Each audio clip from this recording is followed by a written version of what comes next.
حضرت جابر رضی اللہ تعالیٰ عنہ سے روایت ہے کہ رسول اللہ صلی اللہ علیہ وسلم نے فرمایا، جس شخص نے مجھے خواب میں دیکھا تو اس نے مجھ ہی کو دیکھا، کیونکہ شیطان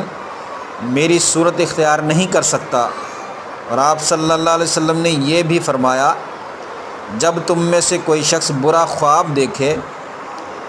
تو وہ نیند کے عالم میں اپنے ساتھ شیطان کے کھیلنے کی کسی دوسرے کو خبر نہ دے، یعنی برا خواب اگر وہ دیکھے تو اس برے خواب کو کسی دوسرے کو نہ بتائے۔ دوسری روایت میں ہے،